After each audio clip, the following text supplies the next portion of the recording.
Everybody, and good to see you guys again. As promised, today we co-host a Dark Social Strategy workshop together with my colleague Arthur Castillo from Chili Piper. Probably if you guys follow us for a long time, you know that every single year we do something together with Chili Piper because these guys, they, from my humble opinion, obviously, they have a really good marketing and sales team, and they have a lot of insights to share. And Arthur was dive deeply into and leading the community strategy. So today we want to share with you a few insights on how to create awareness in the channels you can't target directly and nurture your ICP there, right? Before we'll kick off, so Arthur, first of all, thanks for joining me. I would love to ask you guys where you're all joining us from. Share in the chat, please. Curious to see where you're all from. Martin from Belgium. Arthur, you're in Canada, not in Iceland yet, right? Not yet. No. I was gonna just type in. Yeah, I always love speaking with your audience, Andre, because it's always places that I want to go in the world, right? So it's look at this Budapest. Yeah, that's cool. Awesome. And just while you are sharing, guys, you don't want to come to Bulgaria, Mate. Now, if you'll invite Arthur, I believe he will come with pleasure. If you'll invite him to a warmer part of Bulgaria, somewhere in the seaside. So just to give you a little bit context why we decided, we were chatting about a few topics with Arthur, but finally ended up with that topic for a few reasons. So first of all, if you look at LinkedIn, if you'll scroll your newsfeed, a lot of case studies you'll see about the ads, about fancy ABM setup, etc. And then it creates kind of an opinion. All I need is to buy that expensive stack. All I need to run these programs, etc. But and you see a lot of case studies about leveraging LinkedIn ads. But now, here is the reality. In the past few years, we worked with clients whose audience is not active on social at all. I mean, you'll open LinkedIn, you can find the buying committee members, but then you see an empty profile. You see just the job role. Okay, I'm working, let's say, as a CTO at this company for the last 10 years, and that's it. No engagement, no posts, like literally empty profile. So yes, indeed, that person is on LinkedIn, but if you are going to target that person with your ads, if you are going to send, LinkedIn emails or whatever, outbound messages, will it help to warm up that account? Obviously, no. And there are a lot of conversations about community-led growth, about community-led marketing. And I believe, especially if you guys are operating on these conservative markets, right, your customers quite often hang out in these communities, and these communities could be a primary channel for your marketing strategy. And when it comes to communities, I don't know why, but we have this kind of mindset that communities by default mean Slack groups or LinkedIn groups or Facebook groups, but community is could be anything. There are a lot of professional associations. So, for example, in healthcare, we were selling, basically with one of the clients, we were leveraging the American Healthcare Association because they had a list of all the doctors of the major hospitals from the US, right? And they were able, so we were, through that association, we were able to kind of educate and nurture these accounts. Like with one of the accounts, we were selling to HVAC sector to engineers, right? And as you guess, these guys are not hanging out on any social. So the only way was to involve and partner with HVAC Association in Belgium, right? To run specific programs and campaigns. And that's why I believe that we need to holistically think about community strategy. Another reason, and this is something what Arthur posted today on LinkedIn, that a lot of companies, they realized this, but then what they are doing is just playing the old game. They sponsor the community in any format, right? Just do a few press releases, send a few pitches like in format of email blasts, or maybe do like a sponsored event. And then they collect a list of community members or event signups or event attendees and send this list to sales and literally say, hey, now you're going to close all of them. These are the leads that are ready to buy, right? And as everybody knows, that doesn't work. So today we are going to share a few things, and I would love Arthur to kick it off with sharing the insights of sponsoring 10 different communities behind the scenes. Why did they do this? And I know Arthur also prepared a checklist for you guys. And then I would share a few things, kind of missing piece of puzzle, right, to connect the dots. Okay, we have sponsored community, now what? So that's the agenda. As always, you're very welcome to ask any questions. There is a Q&A section, so you can post everything there and we'll make sure to cover everything. So that being said, let's kick it off. Amazing, Andre.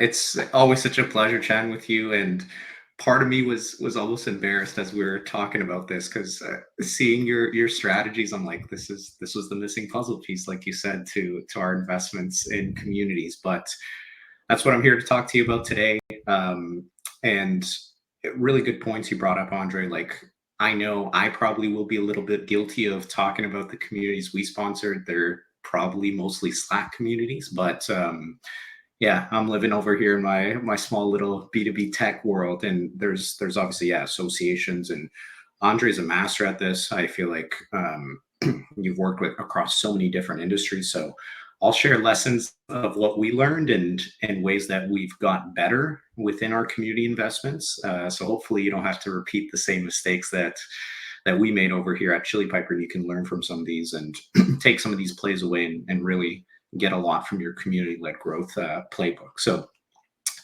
I guess I'll start with just saying the story of why we decided to, right?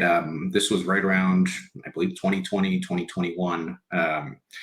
And we made the bet that right now, Chili Piper didn't have the biggest audience to host our own events, to host our own playbooks, different things like that. So we said, hey, a lot of communities are popping up. We sell to sales, marketing, operations leaders. Why don't we start investing in them and seeing what happens on the other side? Now, we did go in there with a community investment checklist. So maybe we can start there. Am I able to, should I just share, Andre, or what's, okay. Yeah, you can share your screen so we can go through that checklist. So this was some of the things that we're trying to understand.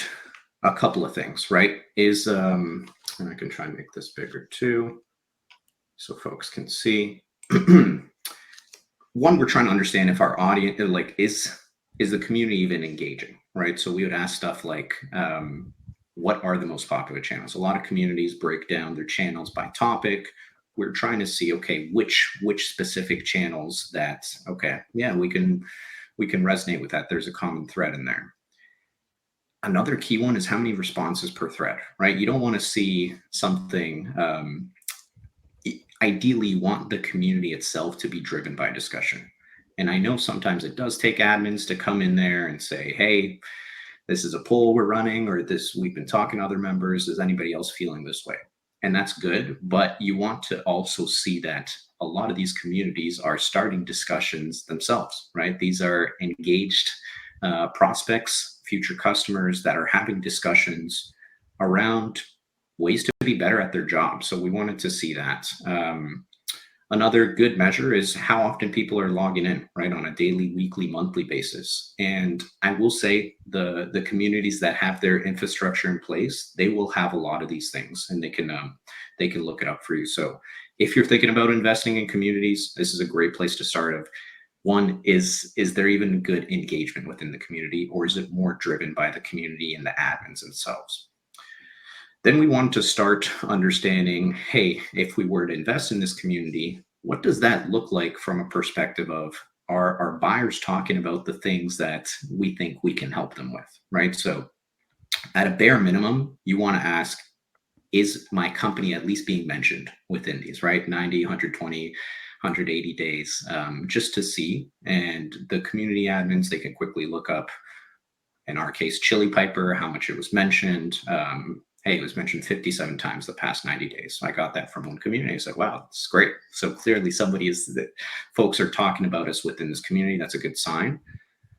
Also put in your competitors in there, right? Are they talking about, when they're mentioning tools, are they talking about your competitors' tools? This starts to give you a better idea of whether or not, okay, this is my audience. And yes, they're talking about our products. And then lastly, just like keywords, right? For us, I put in like inbound marketing, scheduling, lead routing, conversion rates. Those are all great discussion topics for us. We want to see, is the community talking about things that we know that we can potentially affect and help them out with, but not right away. And I don't know if any of you saw my post right away. I think such a mistake is that somebody might even have the perfect question of, oh my gosh, my tool solves this problem. Hey, I'm looking to increase speed to lead and automate like booking. There's so much in you that wants to say, hey, Chili Piper can solve this. But to Andre's point earlier, people join communities because they want to hear from their peers. They want to have this discussion. They want to hear also how their peers are solving this. They do, even if you are the perfect solution for them, they do not want to hear and say, hey, would you like a demo of Chili Piper? That's going to be the biggest turnoff for them. They probably won't even think about you as well. And then I put in some additional drivers, right? Is it only a Slack community? Do they have things like a newsletter? One thing that I've seen from really good communities, the Trenches, marketingops.com, RevOps Co-op, I've seen they actually use their newsletter to funnel discussions into popular Slack threads, right? Are they actually using different assets to continue the discussion amongst, your potential buyers? And again, do they do events like this? What are the registration? What are the show rates? Here's a game changer for us that we really started looking into probably after we invested in way too many communities, Crossbeam, or I know Reveal and Nearbound, they're doing some of this stuff here too, mapping your populations. And a lot of the time, if you're running a community and you're not doing this, this is a huge unlock. You can actually map certain lists. So we have lists in Crossbeam that show our target accounts, that show our open opportunities, and also show our customers. And what you can actually do within a tool like Crossbeam is match those populations. So you can see almost at a glance, hey, do we have customers in this community? Do we have open opportunities within this community? And ideally, do we have target accounts? This will give you a really, really strong idea of whether or not the people that you're looking to go after, your ICP, is within this. And once we started doing this, it gave us a much easier, I guess, TAM, right? Total addressable market within the community, saying we know our community and our buyers are in this. Now it's up to us to create programming, different nurturing, entertaining type of content, because we know at least our buyers are within this community. So now how do we start to engage them? So I wanted to start off there just to give you all an idea of kind of the things that we were asking ourselves in terms of the, hey, whether or not this community is a good fit for us. I want to ask you, Andre, how do you, I guess when you're talking to some of your customers that maybe aren't going after the Slack communities, how do you determine whether or not it's a good fit? Or I guess in some cases you just know, hey, we're selling to engineers, and in Belgium, we know we have to go to this association. How are you determining that? So basically, in the on the markets where you have a lot of communities, we leverage the same criteria as you just shared, right? So if the engagement is good, if people have conversations, if there are community members discuss the questions that we can cover, right? If that community has a newsletter for us, this is always like one of the key criteria that we pay attention to. Now, that being said, that on some markets, you simply don't have a choice. Like, as I mentioned, when we were selling to that HVAC market. So you can do whatever you want, but literally you can't reach out. You can't target these people. It's hard to find the emails. It's hard to target them through social, right? And the primary channel to nurture these people is to partner with that association in many ways, right? Through organizing specific dedicated events to these people, and then that association promotes these events and makes sure that these people come, right? And then this is the way how you can, a lot of people ask about budgeting this, right? And then you can budget it the same way as you were budgeting, let's say, your ads, right? Because that's, for you, that's literally the same. I mean the demand gen layer, obviously, right? You sponsor it, and then these people come, and you have an opportunity to nurture these people, to connect and engage with them, to learn from them, and understand where these people are in their buyer journey. So in some cases, you simply don't have choices. I mean, you just simply dive in, and there are maybe 1-2 communities that you can leverage. Yeah. Amelia, I'm seeing your question here. I believe as a Slack admin, you can like look in, specifically ask that. There could be, I have heard some communities take it as like privacy concerns. So it's a little tough, but I believe they can see stuff like, yeah, how many messages were sent within the past 90 days, how often they're logging in, things like that. Okay, so I'll stop sharing here. I think the other question was, what are some of the mistakes that we made that you'll see here in a couple of seconds, that if only we had Andre's playbook at the time. But you guys are in luck, because this is one of the best playbooks I've seen. So go ahead. Yeah, thank you. So quite often, as we just discussed in the beginning, it all starts with the question, right? We sponsored community or event, and now what, right? And quite often companies play that obsolete playbook. And this playbook literally looks like this, right? Sales, we generated MQLs, go close them. And it always leads to the blame games, right? Where everybody starts blaming everybody, and it doesn't help. And maybe if you are wondering how marketing supports sales in that case, they simply say, okay, we'll set up a retargeting campaign and do email nurturing, right? Like this infamous 5 emails nurturing campaign begging for a demo, right? So you signed up for that event, now it's time. Then fake scarcity or whatever, like different manipulations that could be applied to that approach. And in reality, we all know that basically community engagement, community sign up, that's just the entry point for the buyers to get acquainted with your brand.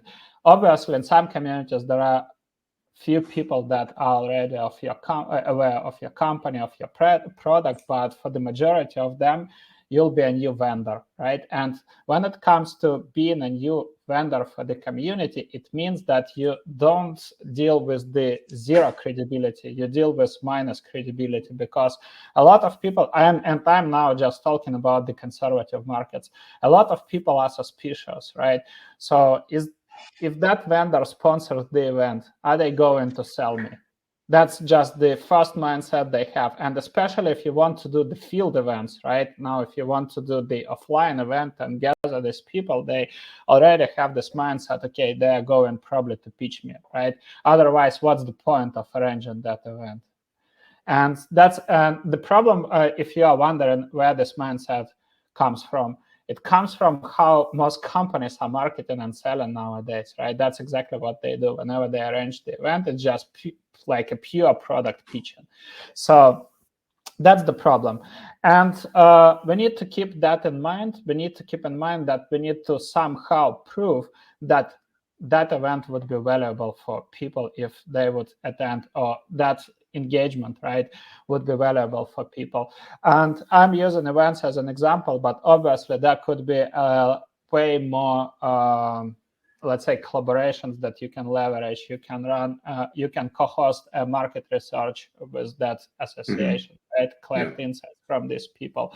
You can do content collaboration, basically asking for example, a specific community, can you please share? I would give you a practical example. Let's say you want to interview VPs of marketing, right, of B2B tech companies, scale-ups, and enterprise companies. So you come to me, let's say, and say, hey, Andrei, I want to kind of interview these people. I want to understand better what are the challenges when it comes to the problem that your product solves, right? I want to understand how they are currently solving these challenges, how painful these challenges are, etc. Would you mind if we'll do this joint collaboration and you'll help me to identify these people from your community and connect me to them, right? That's practical playbook. And then you are killing two birds with one stone. Not only you get practical market insights, right? You'll also be able to connect with your target accounts. Yes, that's a sponsored activity, right? But is it bad or good, right? Sometimes we often think that it's bad because it doesn't lead to a direct ROI. We can't attribute it directly to the revenue, right? It's not linear. But that's kind of one thing that you need to fix when you're going to partner with the communities. Stop thinking in a linear way and stop trying to attribute community engagement, community strategy with the revenue, because it doesn't work that way. As I'm saying, in most cases, treat it as an awareness/demand generation activity. So it's top of the funnel. Now, that being said, let's imagine that you did a collaboration, right? And that's then the question, now what? What we are going to do if we are not supposed to send these nurturing emails, if we shouldn't do the retargeting, and if we shouldn't send this, let's say, accounts or contacts to sales. So I would love to share with you a few playbooks that we are leveraging at Full Funnel. So maybe you'll get some insights and we'll be able to improve your community strategy. So here is a short explanation of our playbook. Let's look at, I just distinguish it between event signups and, let's say, any type of community engagement. Next step that we'll love to do is to create a dedicated content hub and I will show you in a second what does it mean, where we put all the relevant information related to that specific engagement.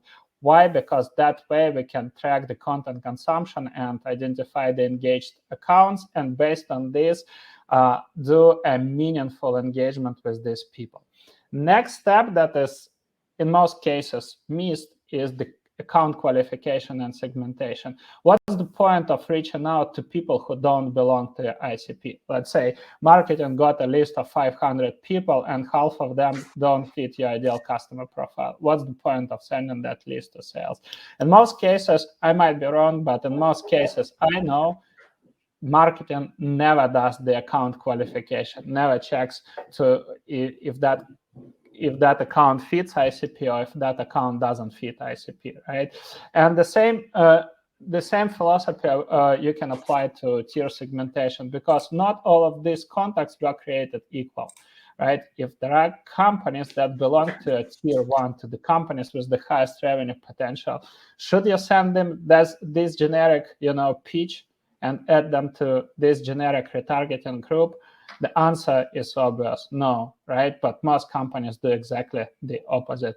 So for the in our framework, what we do is that for tier 1 and tier 2 accounts, we proceed with account research and personalized engagement, which means that we dive deeply into these accounts to understand what might be their current needs and goals and challenges, and how our product can help these people, right? And based on this, we personalize the next, let's say, engagement with these accounts.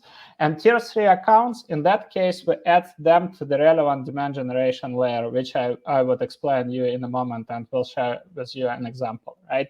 And that's the key. That's the key, let's say, or cornerstone point of this philosophy: tier 1, tier 2 qualification, in-depth account research, and then personalized programs. Why? Because these companies can produce the highest revenue. And tier 3, demand gen layer that is aligned with their current interests and buyer journey stage. Why not proactive outreach, or why not generic pitch? Because I mean, it simply doesn't work. Now, to share with you guys a few examples, right? So here's an example of the Content Hub. So for example, we have hosted ABM on LinkedIn, right? And which means that these people who attended that event, they are interested in LinkedIn, or more specifically account-based marketing on LinkedIn, right? They're not interested in, I don't know, topics like go-to-market strategy or customer research, or I don't know, maybe this community-led growth, whatever, right? Reporting. They're interested in this specific program, in this specific motion. So the key point, what we want to do for the attendees, we create a content hub where we put obviously the event recording and lots of relevant materials that belong to that topic, like different case studies, examples of implementing it, and all the relevant content, right? And the content that you put into that content hub should be in your demand gen layer, right? So when you upload a list of these people, right, interested in that specific topic, they should see literally the same content on LinkedIn, right? So you should continue nurturing them with the same content. So that's the first one. Why we are doing this? Because then we can identify engaged accounts, right? So you can see there is a person who checked your content hub 34 times. Does it mean that this account engaged? Right? Does it mean that this person is really interested in your products or in your services? Obviously, yes, right? So then it means that instead of sending a generic pitch, you need to kind of identify what motivates that person to dig into your materials, right? In what motivates that person to learn more, and that's the key point, right? So that way you can identify engaged accounts and do a more meaningful, a better engagement, because in the content hubs you can see the content consumption and you can understand what actually matters to them. Maybe in that content hub that I was sharing, they were interested in a strategy, in content creation, into sales onboarding, into reporting, whatever. You can use these insights and personalize your outreach, right? Next step. Qualification and segmentation. I mean, that's not a part, obviously, of this workshop, because we can talk a lot about ICP and account segmentation criteria. But the key point is that between marketing and sales, you need to have a clear agreement. What does it mean to call an account qualified account, right? What specific criteria that account should meet, right? That's like the essential thing that you need to nail down. And when it comes to ICP and account segmentation, you need to have a few things. You need to have this clear breakdown by tiers, then the account qualification criteria, then account disqualification criteria, which means, okay, if the account fits your firmographics, what else can tell us that this company will never buy from us, right? That's essential.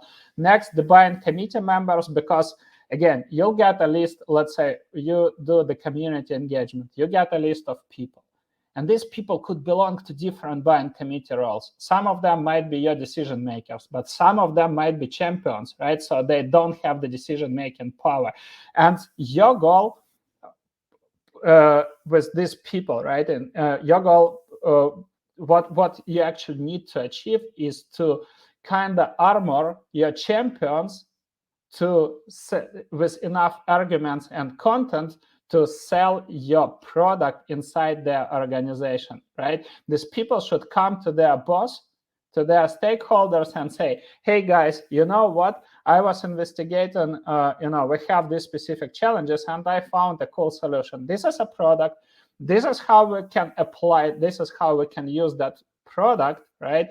And this will help us to fix this, and that challenge, or achieve this, and that goal, right? And this is how it leads to the ROI. And that's your goal. You need to, that's why we call these people champions, right? To champion your solution in-house. That's essential. Now, next one. connect on other channels to expand interactions and run account research. So in this case, I'm sharing obviously our example, right, on LinkedIn. Instead of spamming everybody, and I mean, in this case, you see LinkedIn, again, I'm just saying in this case, it's full funnel IO example, right? In some cases, it could be email communication, right? So you can proceed to email communication. Maybe you got a phone number and you can, connect with that person on WhatsApp, whatever you prefer, just give you a few examples, right? But you just need to expand the touch points of communication with these people. And instead of, reaching out and spamming everybody saying, hey, you attended the webinar, I shared with you the example earlier, let's have a demo call, you can just simply ask the questions, did we cover the questions you had, or was something left uncovered, right?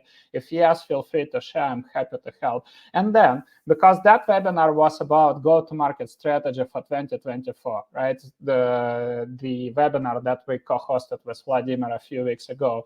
Then I'm just simply asking, I'm working on GTM for 2024, and I know because that person engaged with the Content Hub already, right? And if you personalize your connection, right, that way, this is what we mean by progressive profiling. You can get in-depth answers from these people to understand where they are in the buyer journey and how you can help, right? The first question that I'm getting from people, it's not scalable. It takes a lot of effort. But the reality is, and I would be honest with you guys, that scalability comes from non-scalable operations. Scalability doesn't come from MarTech, from putting more money into ads, or outbound software, hiring more SDRs. Scalability comes when you identify accounts with the highest revenue potential and do the meaningful engagement. Because if one company can generate 20, 50 times more revenue than your average contract value, should you prospect them and should you market to these companies the same way? Obviously, no, right? And that's the way how you need to argument this. So that's the key point. Another way we can do, we'll have to do, and as I'm saying, you need to expand your reach through other platforms. We'll have to do the email progressive profiling. So, for example, people, and maybe some of you will get this email, or maybe have received this email from myself. I love to say, can you please share with me what's your number one priority right now? What topic you are interested in? And then you see the list, right? Go-to-market strategy, ABM, LinkedIn, or I'm just interested in a general B2B marketing advice. And based on this, we have different nurturing sequences, but email nurturing sequences, but not this, 5 emails nurturing sequence where I say, hey, please book a discovery call with me. Hey, these are 5 reasons why you need to work with full funnel. Hey, this is what we are going to help you, etc. No way. It's all about account-based. Let's say if you select account-based marketing, you'll get our best content when it comes to that topic. Why? Because I believe that demand could be generated only in a way when you share meaningful content that answers your current questions and addresses your current concerns and helps you, right? So you get value from us, and then when you decide to launch or implement ABM motion, will be the first vendor you'll think about, right? That's the key. Now, and this is Andre, if I can just step this, I just want to break down. This is how people actually want to be approached whenever they are part of a community, right? So often we're trying to go from point A to point B and say, basically, hey, do you want to get married? Do you want a demo? But they're checking out these topics because they're working on something internally. And if you're hearing how Andre is looking at this, he's saying, what is the most interest to you? And let me give you something with nothing in exchange, right? He's creating that demand. So this is one of the mistakes that we made, right? We host a webinar, we say, great, they're interested in this topic, they must want a demo. There's so many other steps, and sometimes they might not even realize it's a problem. And until they realize it's a problem, you can't offer up a solution, right? We're so quick to offer, hey, we have a solution for you, but they might not even realize, and they're in the early stages of that. So I just wanted to say that, Andre, because the way you're approaching it is something is of interest to them. This is how people want to be, I guess, nurtured within a community of, hey, I signed up for this topic for a reason. I want to learn more about it, and you're doing a great job of that. So just wanted to add that in. Thank you. And spot on identifying, saying that this is how people would love to be engaged, right? Because the key point that whenever people engage, if again, coming back to our community-led strategy, right? Whenever people sign up for the community event, whenever people engage with any community initiative, they don't do this because they want to get a pitch from a vendor later, right? They do it for several reasons. One, they have a trust with that community and they want to contribute, right? They want to kind of come to the event and learn something new or get answers to their questions. Imagine if like we were promoting this event and instead of sharing all these examples, we came and say, hey, you know what? Community-led strategy is actually hot, but actually, you need to book a demo with Chili Piper to understand, how to leverage community insights. And if you want to do a lead routing better, then book a demo with Arthur. And if you want to build a good community-led strategy, then book a call with Full Funnel. Thank you so much. And then after this event, you get a lot of messages from Chili Piper, right, and from Full Funnel team. That's not why people come here. Maybe I'm wrong. Let me know if I'm wrong in the chat. So we'll share your contacts with the sales teams. So obviously, I'm kidding.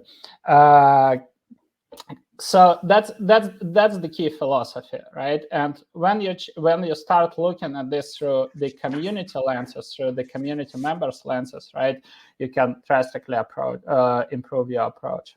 Okay, so a few more examples that I believe could be very interesting to you. So I'm just sharing these examples from our clients' projects, add them to a relevant demand gen layer according to the buyer journey. In ideal world, you need to understand typical buyer journey scenarios. Obviously, I totally understand that buyer journey is not linear, and this is what we're all advocating all the time, right? But that doesn't mean that you shouldn't understand the typical scenarios. What can trigger the buyer journey, right? How your buyers could behave, right? What kind of content they might be looking for, what their decision-making process looks like. There could be lots of variables, but anyhow, you can map it out. You can run a customer research, obviously, to understand these typical journeys. And then you start mapping it out with different activities and with different content, right? So let's say this topic was about community-led strategy. In our case, this is not our core service, but this, for some clients, it's just a part of the ABM strategy that we develop for these clients. So in our case, you won't see a bunch of retargeting ads or nurturing emails because, I mean, as I'm saying, it's not the core thing, right? But imagine if it was, right? Then obviously I would put you into a relevant layer like you can see here, right? And then you'll be seeing a lot of educational content through email sequences, through maybe LinkedIn ads or Facebook ads, if we knew that you guys are hanging out on Facebook, for example, right? And you'll be getting a lot of educational content, and we'll be tracking how you engage with that content, how you consume, so we can start meaningful conversations and personalize that experience for you, right? That's the key point. So understand this core buyer journey scenarios, understand the steps in that journey, right, and map out different content assets that you have with these journey steps, so you can add these contacts to the relevant layers, right, and track the engagement. And a few more things, right? Align this with email nurturing. As I mentioned, for example, when you sign up for that ABM sequence, you won't get generic emails or emails that would ask you to book a discovery call with us. Instead, you'll get our best possible content, and then you can see that the key point here is that it's aligned with the retargeting layer, right? So the education and the nurturing these contacts will get on these channels, in this case, email and LinkedIn, it would be aligned, right? And last point would be moving tier 1 and Tier 2 accounts to personalized ABM programs. And in this case, I won't be talking a lot because, again, that could be a full webinar, full standalone webinar talking about different ABM programs. But the key point is that whenever you identify them, you start the in-depth account research, you understand how you can personalize your approach for or your product offering to these specific accounts, and you develop either cluster or one-to-few programs or one-to-one programs for the accounts with the highest revenue potential. So that was it from my side, and it's time for questions. Let's feel free to ask any questions, guys, in the chat. I saw a few questions from Amelia. One of them Arthur has already covered. And also, let us know, please, in the chat if that was helpful, if you learned something new. Would love to get your feedback. And we'll cover questions meanwhile. Andre, I think some folks had, okay, I was going to say, go ahead. Yeah, so this one was any suggestions on tool that track the convo head where it's seen in your CRM, so there aren't double taps with within sales teams. I think, you know, where the problem is. The problem is that in most cases, we don't have a comprehensive overview of all the interactions with the target account. And we don't have a clear ownership, right, of the specific account. So that I saw this multiple times when different SDRs could be, you know, reaching out to the same account but to different buying committee members, and they don't sync, you know, the communication. Then this is what in let's say in ABM slang it's called account intelligence, right? Then they don't sync these conversations. For example, they SDR had a conversation on LinkedIn with a specific buyer, and they didn't make a log, you know, they didn't create a note in CRM that they had that thread on LinkedIn, that communication.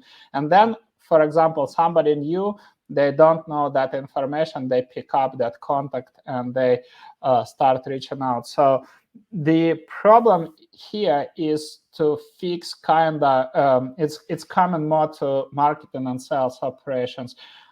Who is in charge of tracking all communication and adding this communication to the CRM? How to ensure that there is only one account owner, right? And that account owner makes sure that all the communication is being saved. So I think that's kind of one of the essential things that you need to keep in mind. Yeah, my mind goes to there's like the question behind the question, Amelia, and I'm like, I don't know if there's rules of engagement, ROE issue with sales reps, and they're messaging like a bunch of accounts, and yeah, or leads or contacts not under the same account. And there's definitely, like, depends on whether it's LinkedIn conversations or Slack. I don't know if there's tools that encompass both. And I haven't seen like ComSor, but what was the other one that I believe it was ComSor. They have like a lot of community tools that focus on Slack. For things like LinkedIn, I do believe companies like Hockey Stack, I think Dream Data as well, actually can track whether or not there was like LinkedIn messages sent back and forth. Aware is another company that I think tracks a lot of those LinkedIn messages back and forth. So there are tools starting to come out that I guess with the proper integrations can write that back into your CRM. But my initial thought when I was reading this question was like, seems like maybe there's a little bit of a wild west going on where reps are just like messaging everything, and maybe it's more of an account ownership issue versus tracking this. Yeah, same feelings. I think this is a good question. This is definitely common for you, Arthur. So you mentioned you sponsored 10 communities. How long has it been since you started, and what's your overall feeling? Yeah, Yulia, we started this back in like 2020. So we were pretty early on, just when I think communities really were starting to get big, because we were all locked in our homes and we were desperate for interaction, and a lot of these online communities popped up. So yeah, really since been 2020, I'd say. Spring of 2020 is when we really got into it. So we've been doing it for a while. Like I mentioned, in some cases, we were even the first community sponsor for some of these communities that were popping up. And what I've learned is, one, it's very hard to have a community. So props to you, Andre. You're doing a great job with the trenches community, but it takes a lot of folks and proper infrastructure for you to even take on sponsors. And I think sometimes we're a little too early, where they were still trying to figure out how do we actually add value to sponsors versus, hey, what sponsors can we bring in? So that was some learning pains that we got a chance to do it. The overall feeling on results, I think there was a couple of communities that really had strong infrastructure. They knew how to report. They would meet weekly. They would say, hey, this is what we noticed from some of the events you were doing. I think what we understood, Yulia, was the best community sponsorships were ones that didn't necessarily just say, hey, here is the community sponsorship. You get 3 webinars, 1 dinner, 1 Slack post, 1 email blast. But we're actually negotiating with them and saying, hey, we don't really care about, let's say, the email blast, but we have a big campaign coming out in Q2 where we're trying to focus more on in-person dinners. Would you actually be willing to invite some of your community members when we're hosting these dinners in New York or San Francisco? So thinking about it as a way of like, they have the audience, they've created this trust, but how can you almost be maybe an extension, or how can you bring them into campaigns that you're working on versus just taking the standard package of, yeah, the 3 webinars, the everything else there. Once we started to do that, we definitely saw an increased ROI from community. Here's the other thing I'll say, and I think it was, everything's a timing thing. We took this route because we thought we were too early in terms of doing our owned events, right? So we wanted to almost rent and borrow the audience of these communities to start building our own audience, to the point where, okay, maybe we've developed a good subscriber base or whatever it is, and now we can host our own community. So I think it worked for the stage we were at, where we were still trying to gain more awareness, brand awareness, and create our own owned audience before we could start doing our own events. And that's the transition we made. Ultimately, like, I think the top communities that we invested in, and I'm stealing this term from Alice DeCourcy at Cognizant, fantastic marketer if you guys aren't following her, but she talks about value loop marketing. And the way I understood it is there some sort of continuous event that your community members show up to time and time again? So they're repeat attendees, and they're doing so because they're gaining value from it. Sales Assembly comes to mind. They had a weekly sales leader call, I believe every Thursday mornings, where sales leaders would come every week and talk about their challenges and opportunities. Like, that to me is, wow, talk about an engaged community. Chris Walker in the State of Demand Gen. This is a live show that people join weekly, and a lot of the time it's repeat people, but there's something that they're talking about and they're getting their audience engaged in, that they're not just talking at them. So we were looking for communities that had this value loop, right, where they're throwing events. And this is something to think about. There's so many questions. Like, we also understood that the ops communities, when we're selling to sales ops, marketing ops, rev ops, those were actually great because they tend to not be as active on places like LinkedIn where they're sharing their knowledge. They want to be amongst their peers. They want to hear, hey, I'm trying to test, I'm trying to improve my lead conversion, I'm trying to do this. How do you route an account that maybe has 2, whatever it is, right? But they're actually talking within these communities, and you don't often see that discussion on LinkedIn. So then we started going away from maybe sales and marketing communities and starting to focus more on the ops communities, because they didn't feel, I guess, comfortable enough or wanted that glory on LinkedIn and being public. They wanted a small, intimate space where they could talk to their peers. And we noticed that, hey, these communities are good investments for us, because these are folks that we're not necessarily engaging with in the same way that we would on LinkedIn. But going back to LinkedIn, when I'm thinking about good communities, I'm thinking, okay, you saw the community checklist. They're logging in daily, right? They're sharing some insights. They're asking questions. They're engaging with their peers. sounds a lot like LinkedIn organic to me, right? Like everybody's so obsessed with, hey, what communities do we have to sponsor? Maybe if you actually developed and took those energy and resources into LinkedIn organic strategy, you wouldn't necessarily need to invest in so many of these communities. So those are some of the learnings, Yulia. Hopefully that helped a little bit. I'm starting to think more and more as we've invested in all these communities, like ops communities have been great for us, and we've noticed that they don't interact the same way as maybe sales and marketing leaders do on LinkedIn. But really starting to recognize that there's so much power. It's not too late to really invest in LinkedIn organic. And I think as I talk about what a good community is, it seems like LinkedIn checks all the boxes, and you don't have to pay them handsomely either. So that's something I'm thinking about. Cool. There is one more relevant question I believe that you can cover when starting with community sponsorship interaction. How long until someone enters the sales funnel? I would love to hear your thoughts, and then I would share our experience. Yeah, this is such a tough one for me to answer, Stacy. And the worst answer is it depends. But part of it's interesting because here's what I'll say. And as Andre outlined in his playbooks, for the direct ROI, it really comes down to your follow-up, right? After events, after things that you do. If you make it curated and there's no necessary ask, and it's more like, hey, you came in through this topic of ABM, or hey, you came in through this topic of community-led growth. Are you working on something here? Here's a couple of resources that we've shared with folks that are working on community-led growth. That should be the mindset. And eventually, as you're nurturing them, they might think of it. I also see it as a piece to the puzzle, right? So like Andre was mentioning, there's so many different channels in which you can engage with your buyers or prospects. And they might be talking about something in a certain community.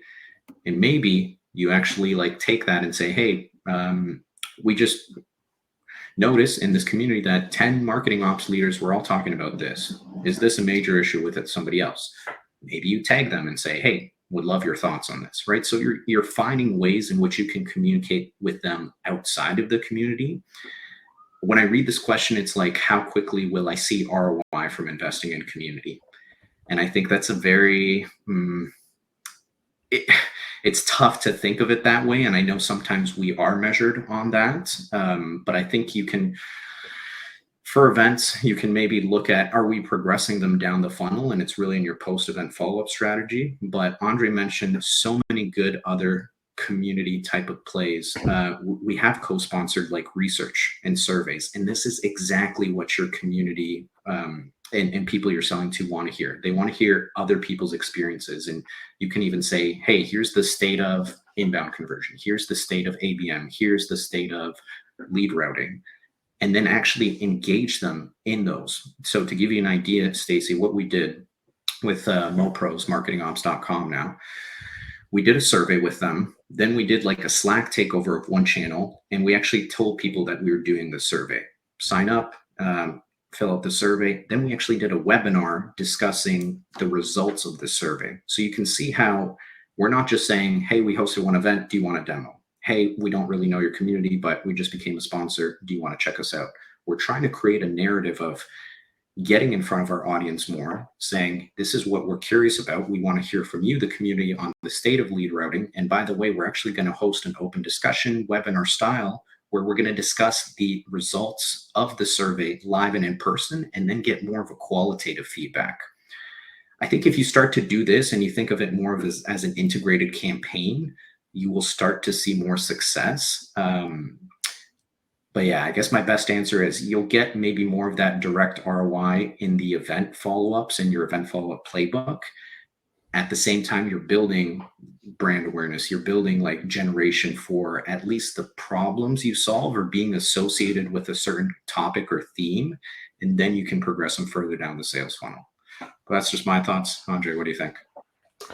I think you nailed it down. And I would say that, again, the first thing that I mentioned in the beginning, we need to stop thinking in a funnel way. Yeah. That's kind of, if you'll be thinking about community sponsorship, interaction in a funnel way, then it will fail. Just believe me, you need to treat it as an awareness, or if you prefer another term for this, as a top of the funnel activity. This is an opportunity for you to kind of reach to people that you can't reach in another way, right? So that's really essential.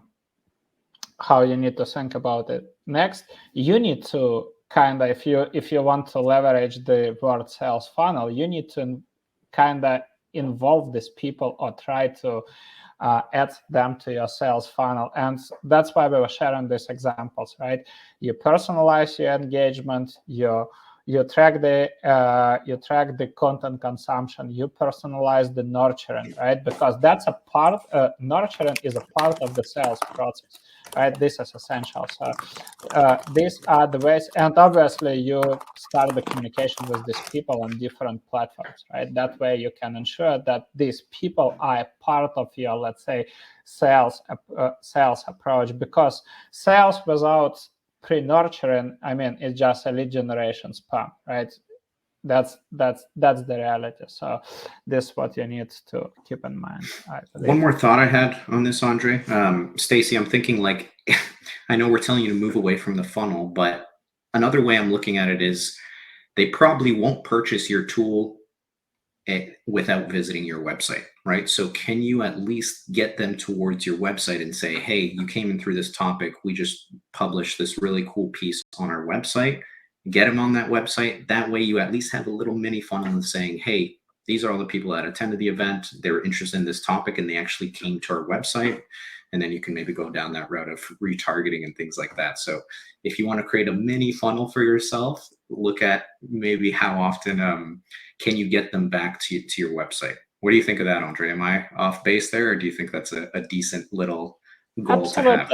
Website, a content hub, right? So that kind of could be a first touch, as I'm saying. So from the website, your cookies could pick this account up, or I mean, again, you can, if you want to do it in a more meaningful way, you can qualify and segment this account, and then add that account to a relevant retargeting layer according to the current interests, right, and buyer journey scenario. Otherwise, I mean, if at least, website could be a good touch point, because nowadays we have also different solutions that help with website traffic reveal, right? So you can see, you can use, Zoom Info, Albacross, Yield-Front, Lead Feeder, right? X Lead Feeder, a lot of solutions that can basically reveal the website engagement. So that could be a good way, and based on this, you can again personalize your further engagement. But what I would highly recommend, again, if that account belongs to tier 1 or tier 2 segment, make sure that you have manual engagement with these people, right? Don't try to automate everything. That would be essential. Let's cover this one quickly. How do you use Paperflight for nurturing leads? Could you elaborate more on the slide where you showcase the content hub? Yes, of course. So we use Paperflight. We create this dedicated, and I mean, there are multiple ways how we use it. But let's say if let me give you a specific example. When it comes to community strategy, let's say you have sponsored an event for the community, right? And then it was about specific topic. Let's look at this one, right? How to at today's agenda, how to create awareness in the channels that you can't reach out directly, right? That you where you can't reach out to your ICP directly. So in that case, what we would put, we would add what we will include. We will include the recording, the slide deck, and all the relevant materials, right? Maybe some of our case studies for those who might be more interested in implementation, top of the funnel content, for example, Arthur's checklist, right? A few examples from the deck that we have shared, maybe explanation, for example, how to define the buyer journey scenarios and segment your accounts based by these journeys, right? How to segment accounts. So basically, if we look at today's slides, something that I was sharing today, right? Just a second, if we'll open this framework. each of the points that you can see on that screenshot, right, on that diagram, this could be content points that we can add to the Content Hub.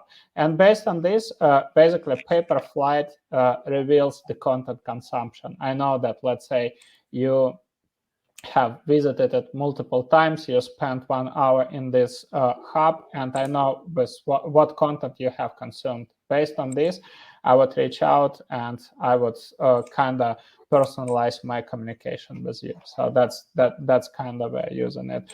And at the same time, we know that, let's say, this topic belongs to this specific buyer journey, right? So all the content that I just have mentioned, that content should be put into email nurturing and, let's say, LinkedIn nurturing or other channels, whatever you have in your nurturing program. So this is how we're using it. Cool. Yeah, these were really good questions. Thank you so much, guys. And as always, great engagement. I hope you learned something new today. You got some insights. Type plus if it was valuable, or type minus if you didn't learn anything new and it was like kind of waste of time for you. Type plus if it was good, type minus if it was bad. Yeah, thank you so much for your feedback, guys. Appreciate it. Happy to hear that it was helpful and valuable. Cool. That's it for today. We'll send the recording tomorrow. And next week, we'll be hosting a new full funnel live talking about budgeting ABM for 2024. Thank you so much, guys. Thank you so much, Arthur, for co-hosting this event with me. And have a great rest of the week. Cheers. Take care. Thanks, Andre. Thanks, everybody.